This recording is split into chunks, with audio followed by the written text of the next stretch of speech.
Let me take a moment here to get to some breaking news, BC. So this we'll make a separate video out of this afterwards for the producers who are watching. All right, so let's get to this. This is not part of our normal rundown. This is breaking news. This comes to us from ESPN's Ariel Helwani. Quote, Yoel Romero is headed to Bellator. Romero has agreed to a new deal with Bellator, sources say. He is expected to sign imminently. He'll debut for the promotion in 2021 at 205 pounds. His debut date and fight aren't set yet, sources say. Let's go through this, BC, if we can. That means if Ryan Bader sticks around at light heavyweight, who just lost the title there, you have Vadim Nemkov, you have Ryan Bader, you have Corey Anderson, Anthony Johnson, Phil Davis, Yoel Romero, and who am I missing? Lyoto Machida, who can fight in both weight classes. Gegard Mousasi, who can fight in both weight classes. Holy crap, Luke. He's going to light heavyweight, bro. He's not going to make the crazy cuts. This is his retirement portion of his career, right? Or the the Shady Acres portion where he's just going to sit back, relax, have abs in his mid-40s, make 205 easy, and hopefully, Luke, make some fun, badass fights. Look, I think he has a lot left in the tank despite his age, from the idea of being a legit title contender, and obviously moving to Bellator in theory gets him into those conversations quicker, but we just laid out. These are legitimate names. I mean, if somebody like Phil Davis and Machida are just tests at this point, Luke, in the larger division title picture, we're going to see some very interesting fights now. I mean, you know what I said when they signed Rumble last week on our show? I was like, man, imagine if we can get Rumble and Romero under the Bellator banner, but that's just wishful armchair matchmaking. No, Yoel Romero is now with Bellator, and he's fighting at light heavyweight. These are the right guys to sign if you're Bellator, even though you try to go out of your way to not present yourself as the way station, the last stop, right? BKFC is the real last stop for combat guys. But the in-between soft last stop used to be Bellator for guys like Stephan Bonner on the way out of the UFC, Tito Ortiz, blah, blah, blah. You can still sign those names, but sign the guys that seem to have more left in the tank. Rumble Johnson's got some stuff in the tank, Luke. Romero's got some stuff in the tank. Bader showed us he had a lot left in the tank. I like what Scott Coker's doing right now. Even if just from the standpoint of fun matchups that you need to tune in for, this is how you do it. These are the right names. This ain't Bonner. This ain't Ortiz, Luke. I need to see these fights. I mean, if you're Scott Coker, who do you want to sign, right? You want to sign somebody that's got a little life left in him, depending on, exactly what your ambition is. Yoel's 44, but we both know that's not a normal 44. That's a very abnormal. You would think, if you signed a 3-fight deal, you'd get 3 decent fights out of the guy at a bare minimum, potentially a lot more than that. So in that sense, he's good to go in that one. 2, I don't know how affordable he is, but he's affordable for Bellator given their needs. But 3, this is the most important one, BC. If you're Bellator and you have a free agent signing, you want to sign somebody that the fans can not only get, excited about based on certain matchups in the division, and you now have that, right? But on top of that, just somebody that the fans kind of love. People love watching Yoel Romero. They will follow Yoel Romero. He doesn't have the hugest popularity, relative to whoever is out there as an A-lister in MMA, but people just know, man, when Yoel Romero fights, Adesanya fight notwithstanding, it's pretty much action guaranteed or craziness guaranteed or something unusual worth tuning in for guaranteed. If you marry that strategy with what he's doing, which is Bellator can't compete across all the divisions that UFC has. UFC will have the majority of the best talent in those divisions most of the time.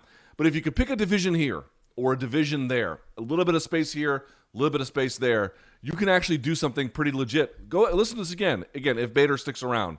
Nemkov, Bader, Anderson, Davis, Johnson, Romero, potentially Mousasi, Machida. That's your 205-pound division. Dude, that you could do an effing tournament with this. Yeah. That's a Liam legitimate, real division.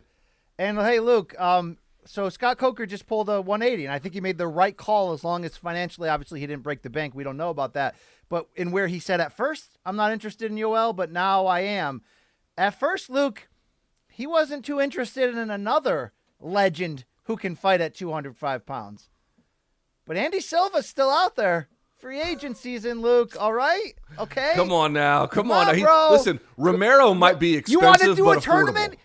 Bro, you want to do a Grand Prix and get people to care? Tell me this right now, okay? Just suspend your belief. Jose, you're telling me, do I want to see Nemkov versus Anderson Silva? I would watch it, but it's not competitive. All right. But when Strikeforce announced the heavyweight Grand Prix. True or false? It wasn't just a carnival asterisk, guilty pleasure. In that moment, you were like, holy shit, TV ratings wise and fighter rankings wise, this is as viable as what the UFC could produce, right? For that division. Yes, at that time for that division. Yes.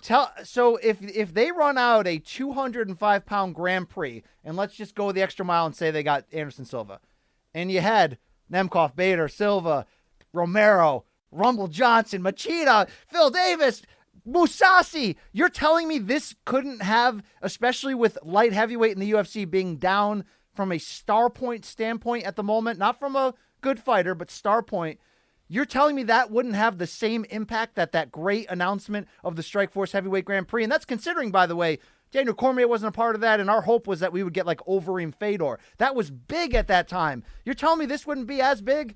Luke, it would be. It would be, bro. But you would have to, and I know, Jose, and we work for CBS, but I just feel like if you're going to make that kind of a tournament with these kinds of names, it's got to go on Showtime or Big CBS. I don't know that it's necessarily the right fit for a Thursday night. I know you lean on this a lot as an argument. They're not going to put it on CBS Sports Network on a Thursday night. Them are tentpole events, okay? Uncle Scott knows what he's doing, all right? All right. In that sense, yes, that's a thing you could do. Absolutely. No doubt about it. So you got to love the signing for Bellator. I mean, and if you're one of these guys, BC, at this point now, right, with all the names we've listed, and we didn't even mention Liam McGeary and blah, blah, blah, if you're one of those guys, you're like, okay, there's a bunch of good fights for me. There's tournament or no tournament, I don't have like one fight I could chase and then I'm fighting, Schlubber McGee and applesauce fuckface, the rest of the year. You have legitimate names people can care about the entire way. And if you're Yoel Romero, you don't have to worry about making weight.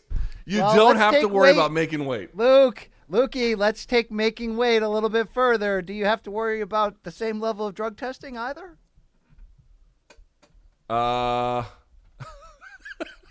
You know my view on that. As the hook. You know my view on that, buddy. I don't give a shit. I don't care at all. It does nothing for me. So, take them, don't take them. And by the way, just for full disclosure, because we are always honest, I'm not getting this excited because we're Viacom CBS, we own Bellator, Showtime, CBS, like all that stuff. Yeah, it doesn't hurt.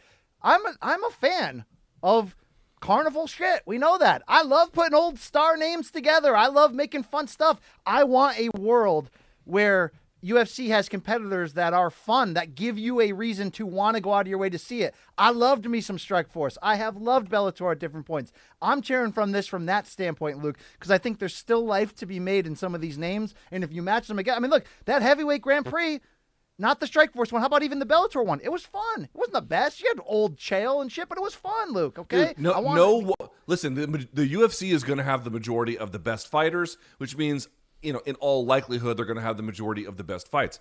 But if you're a real fight fan, there's plenty of good fights to have. Forget UFC and Bellator all across the world. But yes, especially in Bellator as well. I'm not the biggest fan of staying up late to watch Hani Marks fight. I'll just want to be honest about that.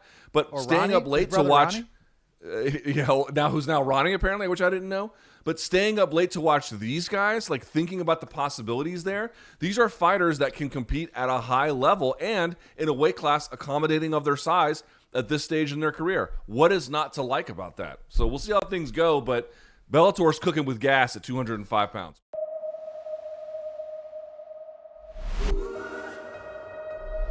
TV taught me how to dream. It was a life jacket.